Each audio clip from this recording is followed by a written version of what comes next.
Hey, welcome to Storytime, and let's just jump right in.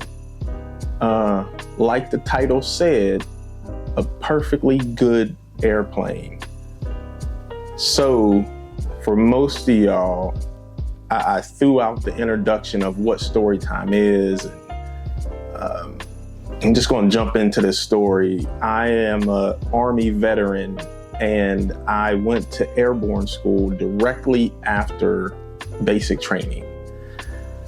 Airborne school was just something different, y'all. I'm telling you, it was like, one, I feel like I was in the best shape of my life while I was there in that 3 weeks period. So for those that don't know, Airborne school is on Fort Benning, Georgia, and it's 3 weeks. The first week is called Ground Week. The second week is Tower Week, and then the third week is Jump Week. So like I said, I went there right after basic, and I was still in like new private mode. But when you get to Airborne school, there's all types of people up in there, from Marines to Air Force to Navy. There was some special forces dude in there, and we'll talk a little bit about him as we progress through this story. And then there's all type of ranks also. So you have anywhere from E1s to captains in there. And me being a fresh recruit, I was just still nervous and scared. I didn't know what was going on. I was like, did I really sign up for this, to jump out of a perfectly good airplane?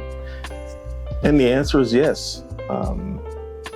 You'll hear plenty of stories from other veterans. They'll be like, oh, my recruiter screwed me. And yes, for the most part, they do that because they're trying to do their job and blah, blah, blah. But anyway, we get to Airborne school on main post, and it wasn't as intense as far as them yelling like drill instructors, but it was definitely work. So the first week, like I said, is ground week. Excuse me. And that was literally like calisthenics on steroids. I mean, we ran everywhere. It was no place you didn't go where you wasn't running. We ran to the chow hall. We ran to the bathroom. We ran to class, just running everywhere. And then on top of that, doing push-ups everywhere. We had to do at least 5 pull-ups before you got to eat.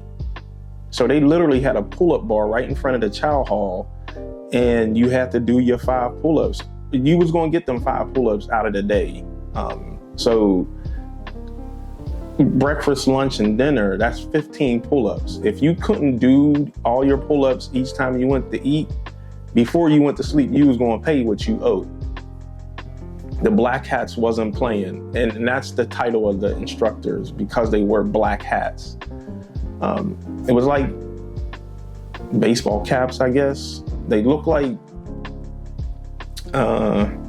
lower grade Navy SEAL instructors. And I feel like with Airborne, it's like one of the lower specialty type schools. So you have like Ranger School, Air Assault School, Navy SEAL, all those different special type of courses. And I mean, not that they were the least, but that's what I got from it. But yeah, the first week was hell. It was hell. But everyone was kind of nervous, so there wasn't any like, you can't do this. There was definitely like a camaraderie where people were helping you, trying to get better and stuff like that. You got, put with your bunkmate or your roommate, your battle buddy, whatever you want to call it. Y'all would talk throughout the night or whatever, and the next morning you do it all over again, and next morning over again, until you get to Friday. Saturday and Sunday, we were kind of off, if you will. I don't know if off would be the right word, but I can't remember that far back. But I know we just stayed at the barracks. We didn't go anywhere. I think we might have went like down a street to Burger King or something like that. And I think soldiers that were stationed there were able to go home and come back. And then the second week is Tower Week. And the towers, I want to say they're 300 feet tall. And it's so menacing. Like when you pull up to Airborne School or just on main post on Fort Benning, there's 3 of them and they're like towering over everything on Fort Benning. And then they have like 4 arms at the top where they pick you up by the chute and then let you back down. And it's something to see, and you'd be like, I gotta go up that high and get dropped off?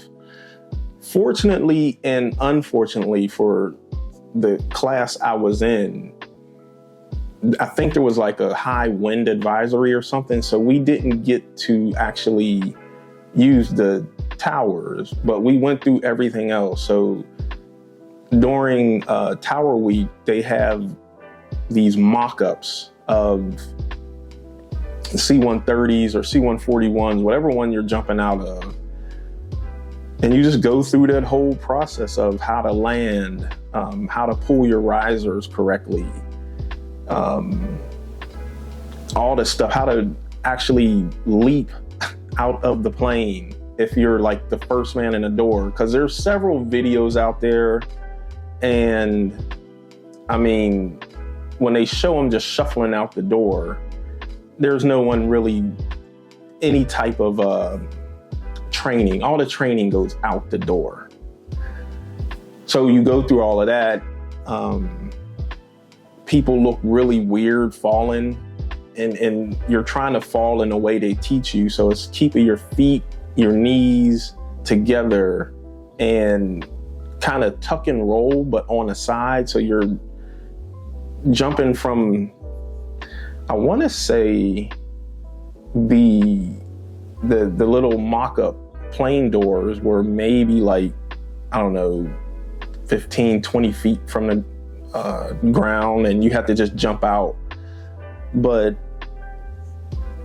trying to remember all that stuff they were teaching you and make yourself do the jump properly was just a little, we looked like baby giraffes being dropped from their mother. We'll just leave it at that, just hitting the ground. I'm sure if we'd done it several times, you would have got, actually jumping several times. So that leads me to when you just go to Airborne School and you don't go to an Airborne unit, you're known as a 5-jump chump. And hey, I'm a 5-jump chump, but I got my Airborne wing, so I'm proud of myself. But people like Rangers and other more advanced units would crack jokes about that. But it was fun. I enjoyed Airborne School a lot. So where are we at? Week 2, we still running everywhere. You still got to do pull-ups before you can eat. We learned how to land and how to jump out of the mock-ups properly. And then you come to jump week. That was like, I don't know, it was the night before, so it was like Sunday. Sunday evening, we're all like back in the barracks because, the people that stayed there was there anyway, but the people that were off post or something, they had to be back that Sunday night. And it was just like a little calm over the whole barracks. We didn't know what to expect. For the most part, I think that was everyone's first time just jumping out of an airplane in general. You wake up in the morning, you eating chow, and it's still super quiet. They get you on the cattle trucks and shuttle you down to the airstrip. And it's such a humbling, I don't know if you've ever flown on an airplane, But to actually walk past the airplane and know you're getting ready to walk on that huge piece of equipment, and you're just like that close to it. You know, there is no plank or whatever the little thing is you walk on when you're doing commercial flights. So we go into the hangar.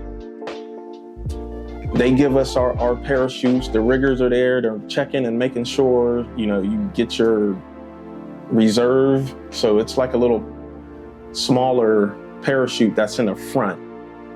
Just in case your big one doesn't open, you have a reserve. So you go through all those checks.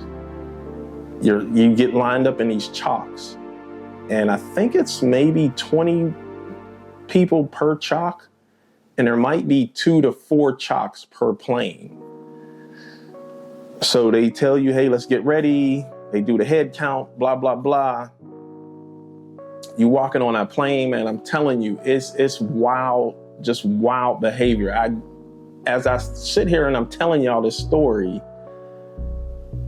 I was just thinking like, man, I actually went on this plane to jump out of it. That was their main thing too. It was like, yo, if you get on this plane, you're not getting off of it the same way. You're not walking off, you're jumping out. So with all that fear, you either just do it or you don't do it. So we get on a plane. The planes are like really loud and you can barely hear anything.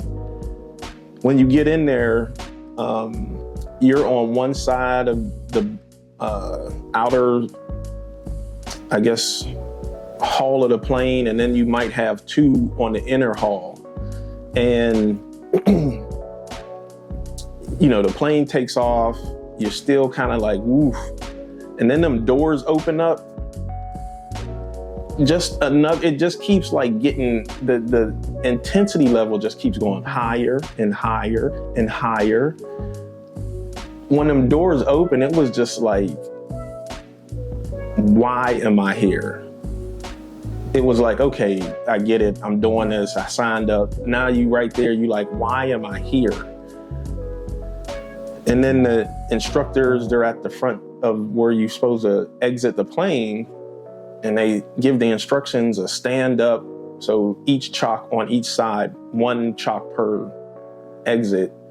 They stand up, and then they tell you to hook up. And so Airborne school isn't like skydiving. So we're not pulling our ripcord or to deploy the chute. There's a cable that runs inside the plane that you hook your static line onto, and that actually pulls the chute when you jump out. So you hook up, everybody's hooked up, we all looking crazy, you gotta hold on to it, and when they say go, you gotta hand that to the jump master, and then you go out the plane. You could feel the plane like banking around to let the next load out, and it literally looks like planes are just shitting people out of the sky, right? So it banks around, the green light comes on, and you're already standing up and ready to go, and he yells go. And just a mad rush of panic goes out the door. I remember my first jump very vividly because I had no clue what was going on. You're spinning around, you see the plane, you see the ground, you see the sky because you're being flipped around. Honestly, that first jump, if my main chute would not have opened, I would have probably not been here to tell y'all this story, because I don't think, and maybe I would have, but I don't even think I would have pulled my reserve. It was just so much going on in my brain of me just going out that plane. Just wild behavior, man, wild behavior. And so during jump week, there's 5 jumps. Well, let's back up so I could finish the very first jump. So we out, and fortunately the chute does open, And you're just up there as quiet as can be. Like, you can't hear anything. No birds, you hear the plane go over as it drops you out, but other than that, there's no noise up there.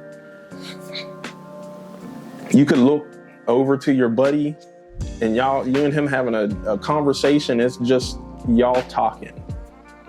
As the chute, and as you're coming closer to the ground, all the sound starts rushing back up. So now you can hear like the black hats on the ground hollering in their bullhorns and vehicles going by, and you start hearing like the wind and all. Other than that, while you're up that high, there is nothing you can hear. There's no sound, nothing. It's a weird feeling, but it was very peaceful.